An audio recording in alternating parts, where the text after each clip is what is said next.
ากอยู่บนฟ้าท่ามกลางแสงดวงดาวถึงแม้ปลายทางมันอยู่ไกลแสนไกล สวัสดีค่ะ ดิฉันนางสาวมาริกาคงมีค่ะ สังกัดการไฟฟ้าส่วนภูมิภาคอำเภอโนนไทย จังหวัดนครราชสีมานะคะ ถามว่ารู้จักพี่แมวได้อย่างไรล่ะคะ เมื่อ 8 ปีก่อนได้บรรจุงานที่ PA บุรีรัมย์แล้วก็ได้ทำงานร่วมกันกับพี่แมวเรื่อยมาจนดิฉันได้ย้ายต้นสังกัดมาอยู่ที่ PA โนนไทย จังหวัดนครราชสีมาเมื่อวันที่ 1 ธันวาคม 2563 ค่ะ เห็นอะไรในตัวพี่แมวล่ะคะ เห็นถึงความสามารถความตั้งใจทุ่มเทแรงกายแรงใจทำงานให้กับ PA อย่างไม่ย่อท้อและพี่แมวเป็นนักประสานงานที่ดีที่สุดเท่าที่เคยเห็นมาค่ะ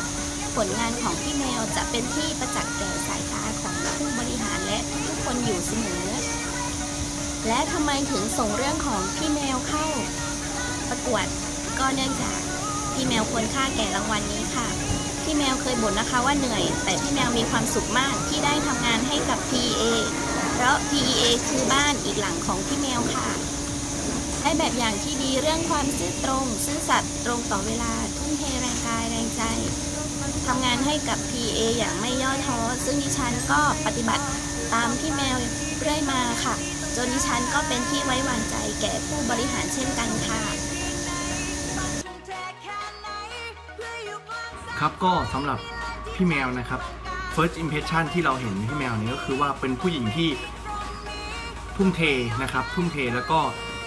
เป็นที่พึ่งให้กับน้องๆรุ่นหลังๆได้เป็นอย่างดีนะครับในส่วนของการทำเป็นตัวอย่างพี่แมวจะไม่สอนนะครับพี่แมวจะไม่มีคำสอนคำพูดที่แบบสั่งน้องๆอะไรเลยแต่พี่แมวจะทำให้น้องดู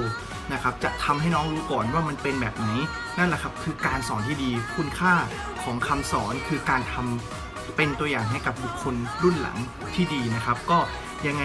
เป็นกำลังใจให้กับพี่แมวนะครับแล้วก็ฝากเชียร์ฝากโหวตให้กับพี่แมวของเราด้วยนะครับสายทุ่มเทอย่างแท้ทรูนะครับผมบ๊ายบาย